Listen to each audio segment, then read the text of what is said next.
अस्सलाम वालेकुम। Kaif 8 audit and insurance. आज इंशाल्लाह हमारा लेक्चर नंबर 60 है जी। और हम अल्हम्दुलिल्लाह एंड की तरफ गामजन है। इंतहाई इंपॉर्टेंट चैप्टर आज स्टार्ट होने लगा, बहुत ज़्यादा इंपॉर्टेंट चैप्टर है। आप समझ लेंगे अभी तक जितना भी पढ़ा है उस सब में सबसे अहम चैप्टर ये स्टार्ट होने लगा है। फाइनलाइजेशन का चैप्टर है जी। एथिक्स को हम बाद में पढ़ेंगे, एथिक्स को एंड में कर लेंगे, ठीक है। अभी हम चैप्टर 14 की बात कर रहे हैं आई कैप की बुक के अकॉर्डिंग। चैप्टर 14 है जी फाइनलाइजेशन का। फाइनलाइजेशन से मुराद है जी, हमने याद करें ओरिएंटेशन में एक बात की थी, पहले स्टार्ट में बात की थी फर्स्ट लेक्चर में कि ऑडिट को 3 फेजेस में डिवाइड किया जाता है। एक फेज है प्लानिंग का फेज, एक है एग्जीक्यूशन का फेज और एक है आपका फाइनलाइजेशन का फेज, ठीक है। तो भाई अब फाइनलाइजेशन से मुराद क्या है कि ऑडिट एग्जीक्यूट हो चुका है, खत्म हो गया है।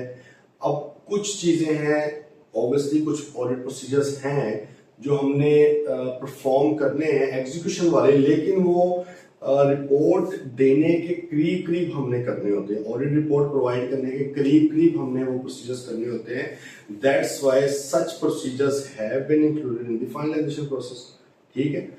तो अब बात है कि भाई यहां तक पहुंचने के लिए हमें बाकी तमाम पिछला भी नॉलेज रिक्वायर्ड है। अगर वो हमें वो चीजें नहीं आती तो ये होना नहीं है कुछ भी, ठीक है। क्योंकि इसमें अब पहले तो मैं अभी कर लेता हूँ डिस्कस कौन कौन से हमें स्टैंडर्ड्स देखने हैं। सेकेंडली भाई हमने यहाँ पर अब रिपोर्ट भी बनानी है, ऑडिट रिपोर्ट। असल में जो हमारा डॉक्यूमेंट है ऑडिटर का वो तो उसकी ऑडिट रिपोर्ट है, वो भी अब हमने सबमिट करवानी है। तो भाई उसको उसके अंदर ओपिनियन आता है। ओपिनियन देने के लिए हमारे पास सफिशिएंट अप्रोप्रिएट ऑडिट एविडेंस होना चाहिए कि हमने क्या ओपिनियन देना है, ठीक है। तो इसलिए सर सारी इंफॉर्मेशन अभी तक की जो थी वो इंतहाई इंपॉर्टेंट है, उसके बगैर तो समझ नहीं आनी कुछ भी। तो भाई एग्जाम पास आने वाले हैं इंशाल्लाह। हमारा सिलेबस तो पूरी कोशिश होगी कि इजीली काफ़ी पहले ख़त्म हो जाए, लेकिन अब आप लोग प्रैक्टिस करें भाई, इसकी लिख लिख कर प्रैक्टिस करें। प्रैक्टिस के बगैर ये पेपर नहीं पास होना, ये मैं आपको बार बार रिक्वेस्ट करता हूँ इस चीज़ की। कई स्टूडेंट्स होते हैं उनको लगता है जी टीचर क्लास में सारा, शायद कुछ टीचर करवाते भी हो, मेरा जो फोकस होता है वो कॉन्सेप्ट के ऊपर ज़्यादा है। प्रैक्टिस हमने भी की है, लेकिन अगर आप कहेंगे मैं 10-10, 15-15 सवाल करवाऊँ तो that is not even possible for me, क्योंकि वो मेरा तरीका कार ही नहीं है और ना मैं उसको बेहतर समझता हूँ। मेरे ख्याल में स्टूडेंट्स भी क्या करते हैं, वो थोड़ा सा रटे मारने की तरफ चले जाते हैं, याद करने की तरफ चले जाते हैं। उनको एक ये होता है यार ये जिस तरह ही क्वेश्चंस करवाए जा रहे हैं यही आने हैं, जबकि ऑडिट में ऐसा बिल्कुल सीन नहीं है, ठीक है। बिल्कुल अनसीन क्वेश्चंस आते हैं और डिफरेंट आ सकते हैं। तो भाई इसके लिए कॉन्सेप्ट्स का तगड़ा होना बड़ा जरूरी है। कॉन्सेप्ट्स तगड़ा करें और प्रैक्टिस खुद करें, ज्यादा से ज्यादा करते रहें इंशाल्लाह बेहतरी हो जाएगी, ठीक है। अच्छा, अब अगर हम बात करें तो भाई हमने अभी तक जो ऑडिट एंड इंश्योरेंस में पढ़ा है, तो हमने आपको पता होगा कि आइजा 200 से स्टार्ट किया था। मैं आइजास की बात कर रहा हूँ, वैसे तो हमने कंपनी एक्ट भी देखा है ऑब्वियसली, आपके ऑडिटर की अपॉइंटमेंट, क्वालिफिकेशन, डिस्क्वालिफिकेशन उसकी वजह से। लेकिन अगर ऑडिटिंग स्टैंडर्ड्स की बात की है तो आइजा 200 हमने ओवरऑल ऑब्जेक्टिव ऑफ ऑडिट पढ़ा है। फिर हम आए जी आइजा जो है हमारा 210 210 टर्म्स ऑफ एंगेजमेंट। सही है कि क्या एंगेजमेंट होगी उसका हमने डिस्कस किया है, उसके टर्म्स वगैरह क्या होंगे, किस तरह से काम होगा, प्रीमाइज ऑफ ऑडिट क्या होगा। आइजा 220 यानी क्वालिटी कंट्रोल का अभी तक हमने पढ़ा नहीं है, ये हम पढ़ेंगे चैप्टर 13 के अंदर ही इसको डिस्कस कर लेंगे कि क्वालिटी कंट्रोल के ऊपर है, एथिक्स वगैरह के साथ ही कर लेंगे, ठीक है। फिर हम आए आइजा 230 हमने भाई डिस्कस किया। ये रिवीजन बड़ी जरूरी है कि आपको पहले पता हो कि हमने ये चीजें की हुई है और ये सारी ही इंटरलिंक्ड है। इनमें से अगर कुछ नहीं आता तो भाई मसला है, इसलिए हमें वो क्लियर करना चाहिए। मैं अवेलेबल हूँ किसी भी तरह का कुछ आपका क्वेश्चन हो तो। आइजा 230 आपको पता है डॉक्यूमेंटेशन के ऊपर हमने पढ़ा है। आइजा 240 की बात की जाए तो हमने फ्रॉड के ऊपर इसमें बात की हुई है। आइजा 250 एज सच हमने वहां पर कम्युनिकेशन वाला पढ़ा नहीं है। फिर हमने लास्ट चैप्टर में अगर वो उसको ना डाल रहे हो तो थोड़ी बहुत हमने इसकी बस डिस्कशन हाँ की हुई है। कि भाई आपने डायरेक्टर्स वगैरह को वही बातें, डायरेक्टर्स को जिस तरह हम मिसाल के तौर पे कंट्रोल्स की डेफिशिएंसीज बताते हैं मैनेजमेंट को, दो चार गवर्नेंस को एमएल के थ्रू, मैनेजमेंट लेटर के through, that is covered under ISO 250। और इसके अलावा भी किसी भी तरह की कम्युनिकेशन जो आपने डायरेक्टर्स वगैरह के साथ करनी होती है, दो चार गवर्नेंस के साथ करनी होती है, दैट कम्स अंडर ISO 250। ठीक है, 265 आपके नहीं है इसमें सिलेबस में, इसके अलावा 200 का कोई नहीं है आपके पास। आ जाए 300 पे, तो भाई हमने ISO 300 पढ़ा है, ऑडिट प्लानिंग का स्टैंडर्ड है। ठीक है, ये हमने डिस्कस किया हुआ चैप्टर 3 में गालिबन।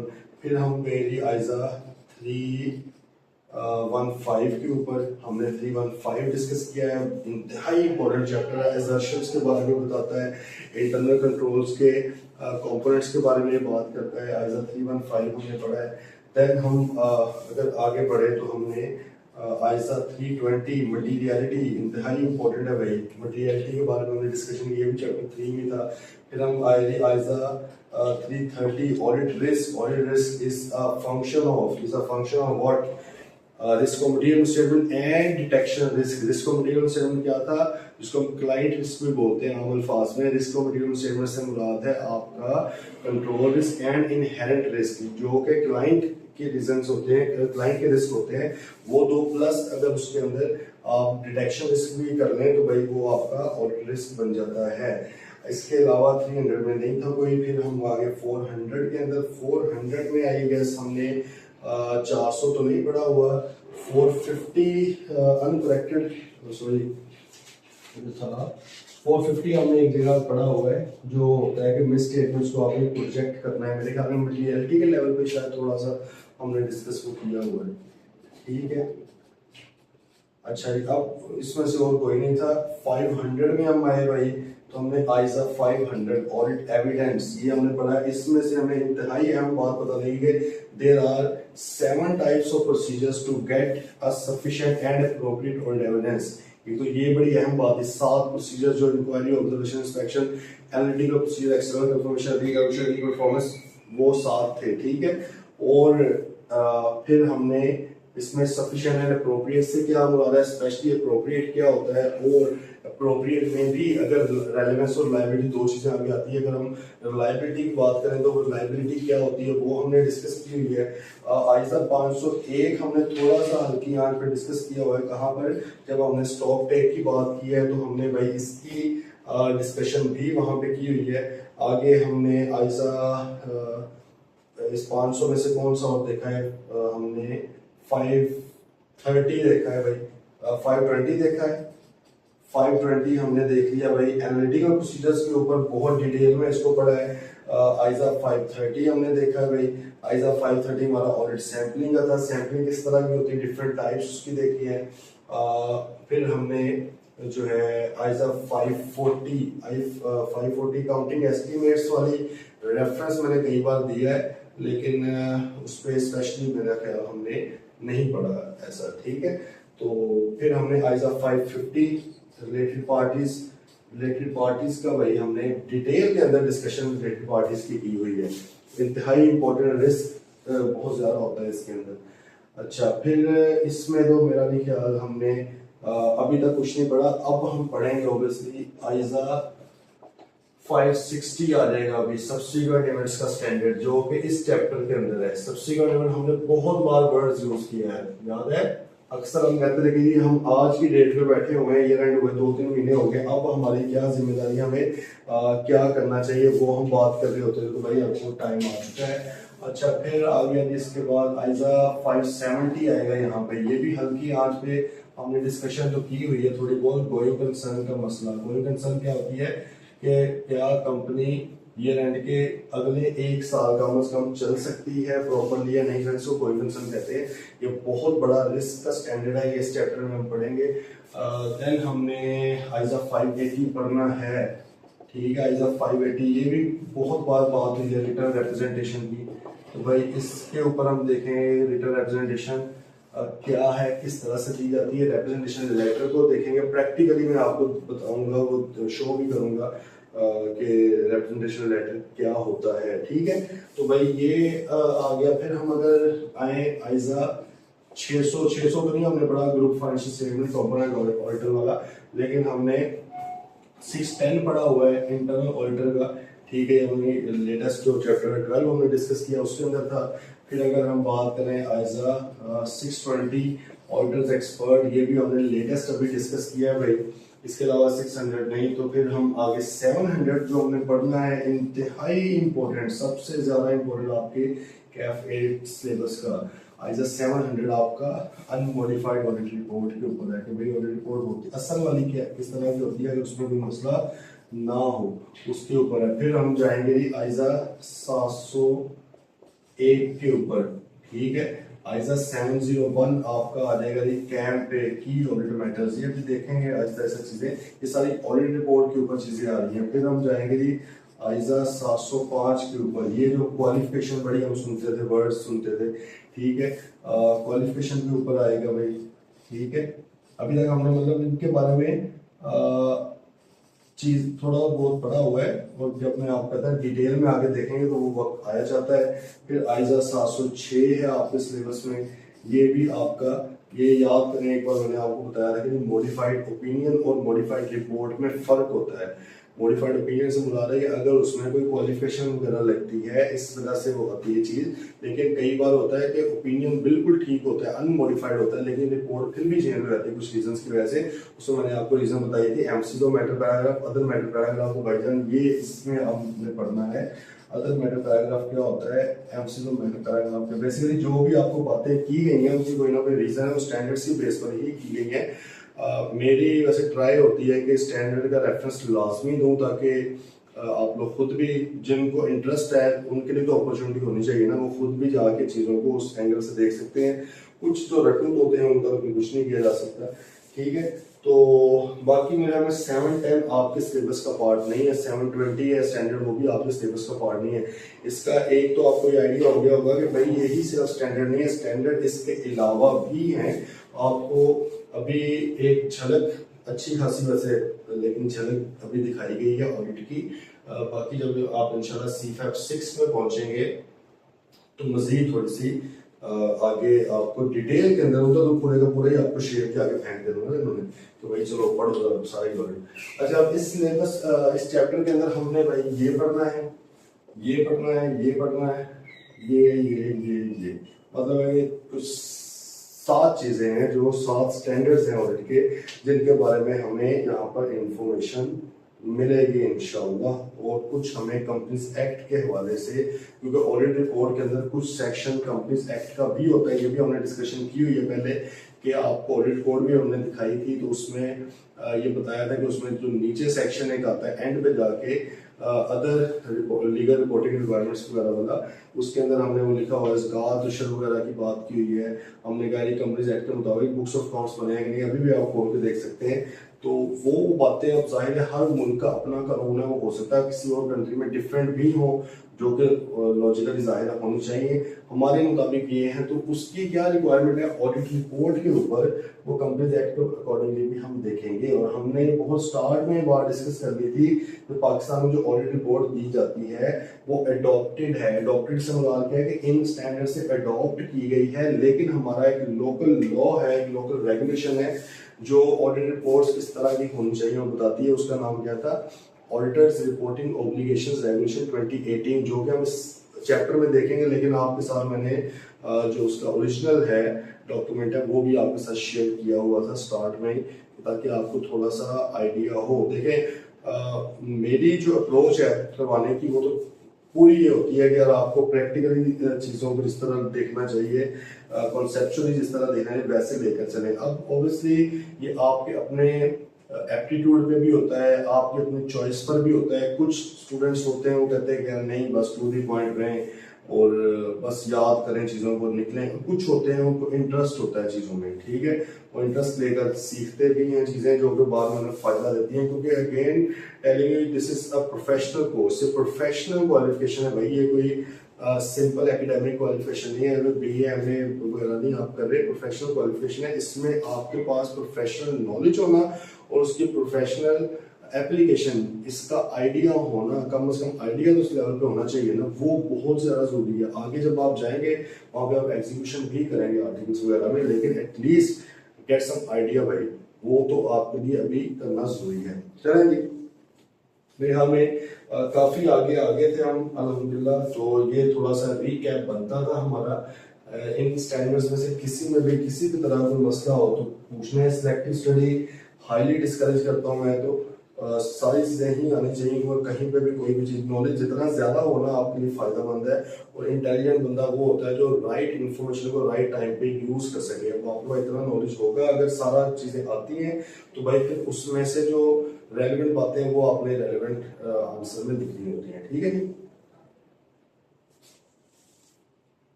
चलेंगे आ जाए फिर जरा बिस्मिल्लाह करते हैं इस चैप्टर की सब्सिक्वेंट इवेंट्स से। इससे भाई सब्सिक्वेंट इवेंट्स, सब्सिक्वेंट का मतलब कितना बाद वाला, आपको पता ही है ना। तो भाई 30 जून के बाद, अगर मतलब मैं यहाँ पे अज्यूम क्या कर रहा हूँ, फाइनेंशियल ईयर एंड 30 जून, अगर फाइनेंशियल ईयर एंड कोई हो रहा है तो उसके हिसाब से, तो भाई फाइनेंशियल ईयर एंड के बाद जो टाइम आता है उसको सब्सिक्वेंट पीरियड का बोला जाता है। क्या बोला जाता है? सब्सिक्वेंट पीरियड, बाद में आने वाला। अच्छा, तो ऑडिट का जो स्टैंडर्ड है आइजा 560, वो ये कहता है कि भाई ऑडिटर की जिम्मेदारी सिर्फ 30 जून तक की फाइनेंशियल इंफॉर्मेशन की नहीं है, बल्कि उसने भाई 30 जून के बाद भी कुछ काम करने हैं। उसके बाद देखो, काम तो उसने सारी बाद में करने हैं, लेकिन कहने का पर्पज है कि 30 जून के बाद में रूनुमा होने वाली चीजें, आने वाली इंफॉर्मेशन, आने वाली अपडेट्स, उनको भी कंसीडर करना है। ये कानून, ये स्टैंडर्ड कहता है आइजा 560। अच्छा, ये तो ऑडिटर को कह रहा है, क्या जो अकाउंटेंट है उनका, कंपनी का, क्लाइंट का, कंपनी मैनेजमेंट है, उसको भी कोई स्टैंडर्ड कहता है कि भाई आपने भी कुछ करना है फाइनेंशियल इवेंट के बाद वाले इवेंट्स के ऊपर? तो याद करें, आपने पढ़ा हुआ है IAS 10, although most of the students call it IAS 1037, हालांकि 37 अलग है, 10 अलग है। अब इसमें भी छोड़े, तो IAS 10 की बात हो रही है यहाँ पे, ठीक है। IAS 10 आपका क्या था? एडजस्टिंग नॉन एडजस्टिंग इवेंट्स का स्टैंडर्ड। तो इसका मतलब है कि जो सब्सिक्वेंट इवेंट वाली बात निकली है, ये ऐसे ही नहीं निकल आई, क्योंकि ऑडिटर साहब वहां पर मौजूद है फाइनेंशियल स्टेटमेंट्स का ऑडिट करने के लिए। अब फाइनेंशियल स्टेटमेंट्स बनती हैं as per AFRF, applicable financial reporting framework. तो अगर AFRF, रेलेवेंट AFRF की कोई रिक्वायरमेंट है तो उसको भी कंसीडर करना चाहिए। अब हमें पता है कि सबसे ज्यादा मशहूर AFRF आपके IAS और IFRS ही हैं, ठीक है, जो कि मेरे ख्याल में हमने किसी लेक्चर के अंदर शायद मैंने बताया भी है, इस पर शायद कंपनी लॉ के अंदर है, मैंने बताया है कि IAS और IFRS किस तरह बने, ये भी बात हुई है कहीं पे, अब आई डोंट नो तो नहीं है कहीं। तो खैर भाई AFRF में मशहूर जो हैं भाई, पूरी दुनिया के अंदर चलते हैं, तो इसलिए फिर ऑडिट के स्टैंडर्ड्स को भी देखना पड़ता है ना कि भाई जो चीज़ ज़्यादा चलती है उसके ऊपर हमने क्या करना है। तो आइजा 560 फिर ये कहता है कि भाई IAS 10 को भी तुम जेन में रखो ना, क्योंकि आपने यही तो देखना है कि AFRF के अकॉर्डिंगली फाइनेंशियल सर्विस बनी है कि नहीं बनी। अब AFRF के अंदर IAS 10 भी आता है, जिसका आपको मेरे ख्याल में मेरे से भी बेहतर आइडिया होगा, क्योंकि आपके पास बिल्कुल लेटेस्ट इन्फॉर्मेशन है। क्या होता है वो IAS 10? IAS 10 यही है ना कि भाई ऐसे इवेंट्स जो फाइनेंशियल ईयर एंड के बाद हुए हैं, उनमें से कुछ इवेंट्स होते हैं जिनकी एग्जिस्टेंस या जिनके बारे में जो उनकी आप समझे बिगिनिंग है, वो फाइनेंशियल ईयर एंड से पहले हुई होती है, ठीक है। तो हम कह देते हैं कि भाई क्योंकि इनका इफेक्ट है तो ये एडजस्टिंग इवेंट्स हैं। कुछ होते हैं कि वो उनका कोई पहले अमल दखल नहीं होता, उनके बारे में पहले कोई इन्फॉर्मेशन नहीं होती, वो पुरानी किसी चीज से लिंक नहीं कर रहे होते, बिल्कुल ब्रांड न्यू इन्फॉर्मेशन होती है, तो we call that a non adjusting event. ऐसे ही भाई ये हमने कुछ पढ़ा हो। फिर हमने ये भी की हुई है बात, एडजस्टिंग इवेंट्स की अकाउंटिंग किस तरह से होनी है, आपने उसको अकाउंट फॉर करना होता है। एडजस्ट का मतलब ये है कि आपने अपने फाइनेंशियल स्टेटमेंट्स में उसको एडजस्ट कर लेना है।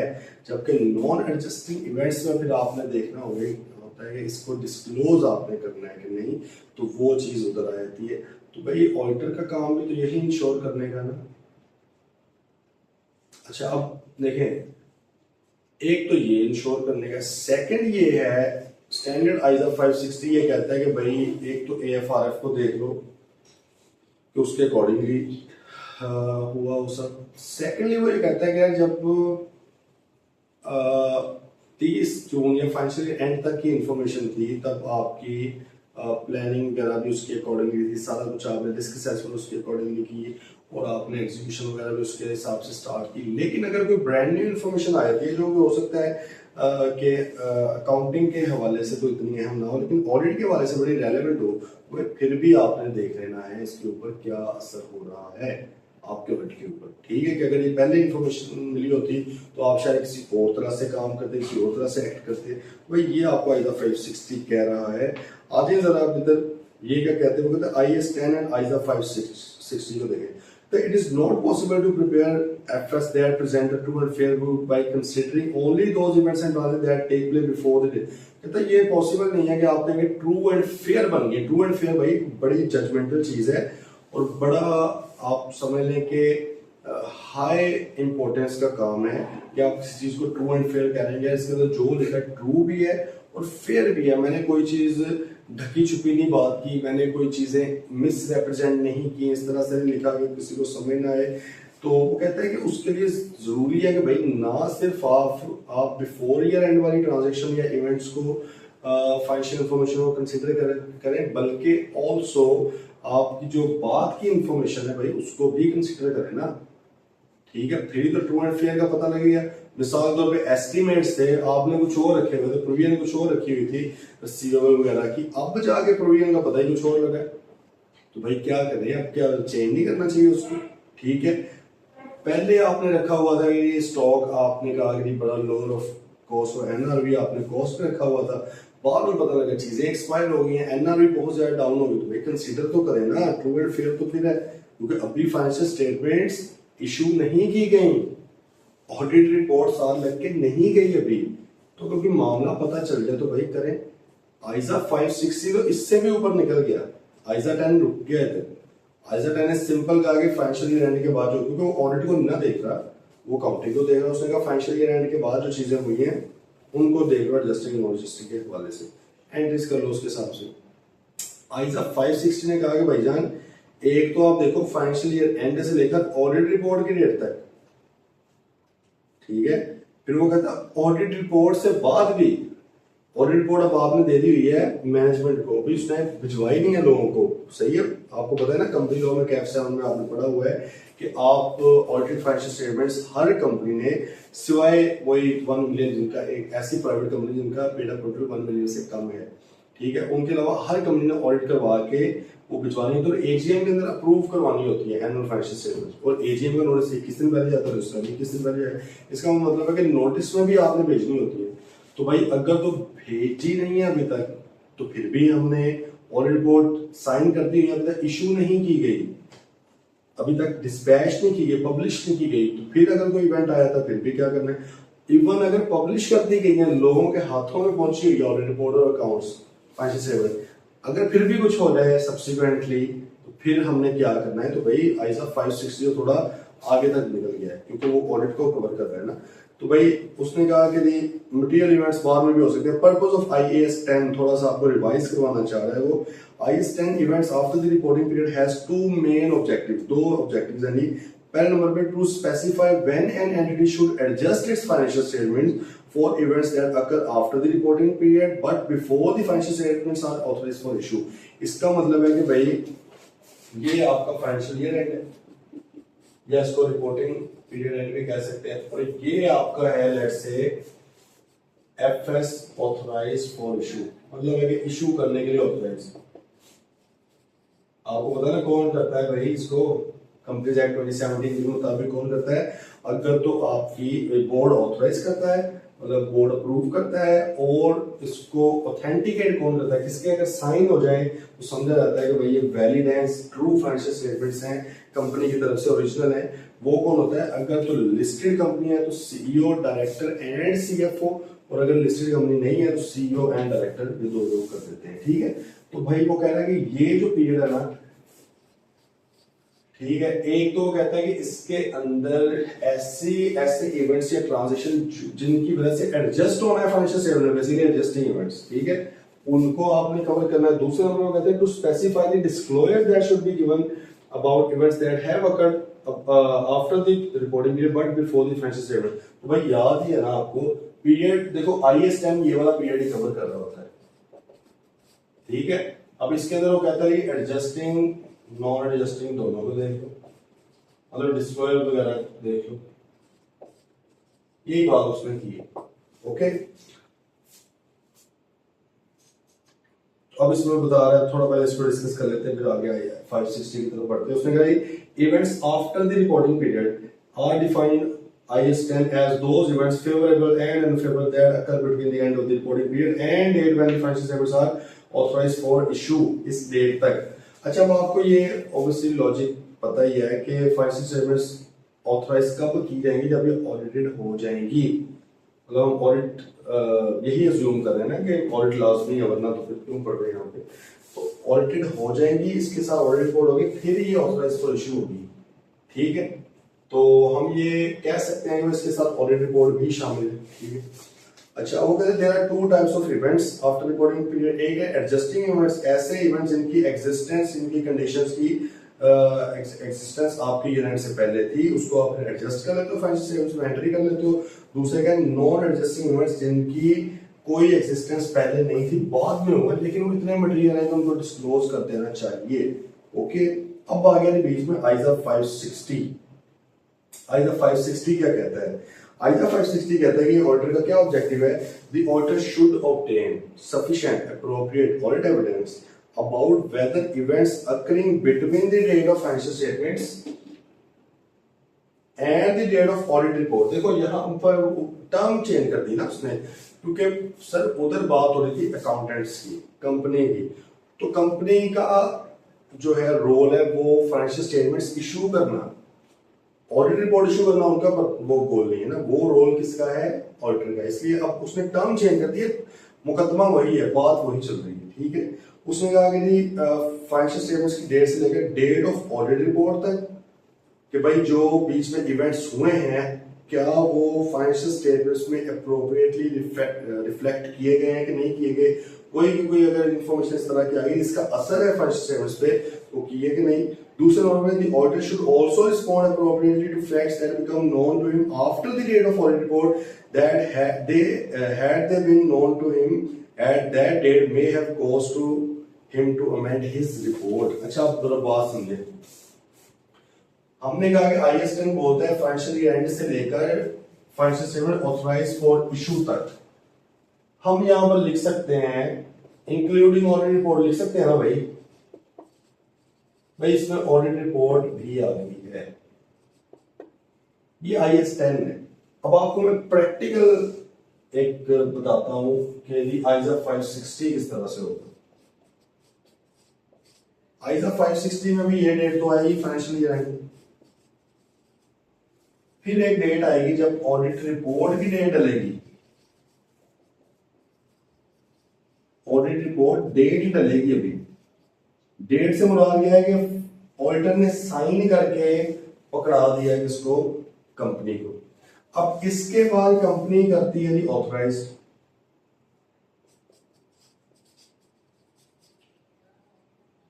Authorise for issue. इसके बाद कंपनी करती है इनको पब्लिश या इशू।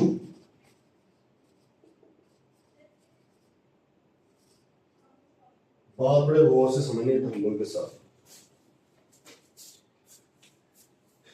IAS 10 क्या कहते हैं? फाइनेंशियल ईयर एंड से लेकर ऑथराइज फॉर इशू तक। इसका मतलब है कि यहां तक। तो इसका ये मतलब है कि वो ऑडिट रिपोर्ट वाली डेट को बीच में ले रहा है, इसलिए हमने यहां लिख दिया इंक्लूडिंग ऑडिट रिपोर्ट। ऐसे ही भाई, मतलब है ये वाला एरिया उठा के ले रहा है। यहाँ पर हमने खोल के क्यों लिखा है उसका पर्पस अलग है, वो जब पढ़ेंगे तो समझ आएगी। आइजा 560 कहता है कि भाई मैं इसको दो एंगल से देखता हूँ। कितने एंगल से? दो एंगल से। कहता है भाई एक तो आपने देखना है फाइनेंशियल ईयर एंड से लेकर ऑडिट रिपोर्ट की डेट तक इसको, मतलब वो इस तक दिखा रहा है ना, पहले बात है ये समझ। दूसरा वो दिखा रहा है यहां से लेकर इसके बाद। अब इसके बाद दो इवेंट्स अकर हो रहे हैं, गल कर रहे फॉलो या नहीं। आईएस 10 के अंदर हमने ऑडिट रिपोर्ट वाली डेट को बीच में ले लिया, हमने कहा ऑथराइज तो बाहर में हो रहा है ना। आईजा 560 कहता नहीं नहीं बीच में ना लो, बीच में ना बोल। आईजा 560 कहता है कि भाई फाइनेंशियल ईयर एंड के बाद से लेकर ऑडिट रिपोर्ट की डेट तक पहले तो सोचो, फिर छोड़ दो बाकी चीजें। ऑडिट रिपोर्ट की डेट साइन करने तक जो कोई 2-2.5 महीने जितना भी टाइम है उसके बारे में पहले सोचो, उसमें तो नहीं कोई इवेंट है। हाँ ये हो सकता है कि जिस डेट पे ऑडिट रिपोर्ट डली है उसी डेट पे इशू भी हो जाए ऑथराइज फॉर इशू, हो सकता है, लेकिन लाजमी तो नहीं है ना हर बार हो।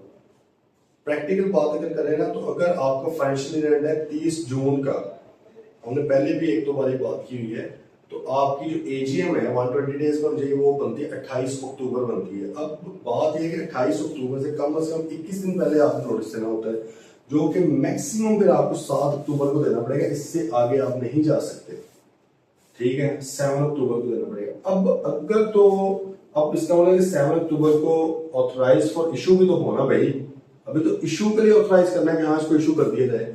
लेट्स सपोज के भाई 7 अक्टूबर को मजबूरी थी भिजवाना फाइनेंशियल स्टेटमेंट्स, और डायरेक्टर्स ने, उस बोर्ड ऑफ डायरेक्टर्स ने उसी डेट पे इसको क्या कर दिया, ऑथराइज भी कर दिया फॉर इशू। तो क्या अब उसी डेट पर भी ऑडिटर की रिपोर्ट भी आई होगी, तो बड़ा मुश्किल है ना कि तीन चीजें एक डेट में होना, कि ऑडिटर साहब सुबह 10 बजे रिपोर्ट दे रहे हैं, 11 बजे बोर्ड की मीटिंग बैठ रही है, 12 बजे डिस्पैच, तो सारा हलचल है बड़ी। इसलिए प्रैक्टिकली बड़ा मुश्किल भी होता है, किया भी जा सकता है। प्राइवेट कंपनी वगैरह का बस हो जाता है, बड़ी कंपनीज का मसला होता है जिसके प्रॉपर मीटिंग शीटिंग कंडक्ट करनी पड़े, इसलिए इसको ना अलग अलग डेट्स को लिख दिया है। यहाँ पर ऐसा रिक्वायरमेंट नहीं थी अगर करने को ऑडिट का। आईएस 10 कहता है ऑडिट के अंदर जाकर देखना, मैं मेरे साथ तो बात करूँ फाइनेंशियल स्टेटमेंट्स की, तो भाई इश्यू करने तक, ठीक है। यहाँ पे हमने एक पीरियड ये कवर कर लिया। आईजा 560 जो है वो कहता है भाई एक तो आपने इसके वाले देखना है, फिर वो कहता है कि ऑडिट रिपोर्ट के बाद का पीरियड। अच्छा, अब बाद के पीरियड को भी फिलहाल तो उसने यहाँ पे सिंपल ही लिखा बाद का पीरियड। देखा हम दूसरा point, the auditor should also respond appropriately to facts that become known to him after the date of audit report. Date of audit report के बाद, had they been known to him earlier, his report should have been amended। वो कहता है अगर पहले पता होते ना तो मेरी रिपोर्ट ये ना होती जो मैं दे रहा था, ठीक है। देखो अगर इधर पता चल जाता होता अभी तो रिपोर्ट दी नहीं थी, मैं रिपोर्ट को चेंज कर देता, तो ये पता चल रहा है यहाँ पर आगे कहीं, इधर कहीं जाके। वो कहता अब पता चल रहे हैं यार, लेकिन इवेंट इस तरह का है कि अगर पहले पता चला होता तो मेरी रिपोर्ट कुछ और होती। कल आ रही है समझ? तो भाई बात है कि मैंने ही दो कहां से निकाल दिए गए, तो ये सर अभी हम आगे जाके देख लेंगे। कानून इसको थोड़ा सा स्टैंडर्ड्स थोड़ा अलग तरीके से चीज को देखने को कहते हैं कि यार ऑडिट रिपोर्ट देने तक, ऑडिट रिपोर्ट आपके हाथ में है, आपने एक्टिवली इसको आपकी रिस्पॉन्सिबिलिटी है, ठीक है। या इसको मैं वर्ड अगर यूज करना, एक्टिव रिस्पॉन्सिबिलिटी है कि आपने फुल नजर रखनी है किस चीज पे, यार कोई इवेंट हो तो नहीं गया इस तरह का जिसका मैं ऑडिट रिपोर्ट के ऊपर कुछ और इम्पैक्ट हो। बात आ रही समझ? वो कहते हैं जब ऑडिट रिपोर्ट आपके हाथ से निकल गई है लेकिन अभी तक इशू नहीं हुई फाइनेंशियल स्टेटमेंट, अभी आपने इतना एक्टिवली नहीं देखना, अब क्योंकि उनके पास चली गई ना चीज, ठीक है, लेकिन स्टिल आपकी जिम्मेदारी है। बट अगर इशू भी हो गई हैं, पब्लिक के पास जा चुकी हैं, एक्टिवली नहीं आपने देखना कि कोई इस तरह के इवेंट्स ढूंढते नहीं फिरते रहना कि भाई हाँ अगर आपकी नॉलेज में आ जाए तो सही है, और आपने क्लाइंट को ये कह देना, उससे रिप्रेजेंटेशन लेते हैं हम आइजा 580 आगे बढ़ेंगे, सब्सिक्वेंट इवेंट्स की रिप्रेजेंटेशन भी लेते हैं कि भाईजान आपने हमें सारे बता भी दिए हुए हैं और ये वादा करेंगे अगर आपके पास कोई मजीद इन्फॉर्मेशन भी आती है जो कि आपको लगता है कि हमारा रेलेवेंट, आपने वो भी बतानी है। तो उसका मतलब यहाँ पे एक्टिवली ऑडिटर देख रहा होता है, इस एरिया में सारे में क्या होता है, पैसिवली देख रहा होता है, मतलब अगर इन्फॉर्मेशन आ गई तो ठीक है वरना खैर, ठीक है। तो अब देखें यहाँ पे इसको अलग करने का पर्पस क्या है। अभी फाइनेंशियल स्टेटमेंट इशू नहीं की गई, मतलब है कि अभी कंपनी में पड़ी हुई है, अगर कोई इन्फॉर्मेशन आ जाती है तो ऑडिटर फौरन भाग के जाएगा ना कि भाईजान वो रिपोर्ट जरा मुझे वापस कर दे, मैंने उसमें कुछ अमेंडमेंट करनी है, ठीक है। अगर ये बात निकल गई है, पब्लिक के पास इशू के लिए जा चुकी हैं चीजें, तो भाईजान फिर तो अवाम पब्लिक के पास मतलब पहुंच गई चीज, मेंबर्स के पास, यूजर्स के पास, तो भाई फिर तो अब उनके हाथों में चली गई ना। अब तो किसी और एंगल से चीजें देखनी पड़ेंगी। अब अगर वहां पर भी कोई बहुत बड़ा इवेंट इस तरह का आया था कि रिपोर्ट अगर पहले पता होता तो रिपोर्ट ही अमेंड हो सकती थी। अब ऑडिटर को सोचना पड़ेगा कि भाई रिपोर्ट अमेंड कर भी दूं तो क्या ये पहुंच पाएगी उन लोगों तक, उन लोगों के पास पहले से ही रिपोर्ट मौजूद है, वो तो कंफ्यूज हो जाएंगे कि भाई पहले कुछ हो रहा था, ये अब कहां से आ गई है। तो इसका मतलब थोड़ा सा बड़ा आपको और दिमाग के साथ चीजें सोचनी पड़ेंगी डिफरेंट फेजेस में। वो गल आई है समझे नहीं? तो ये IAS 10 और ISA 560 का थोड़ा सा जो है फर्क है मेरे भाई और बहनों।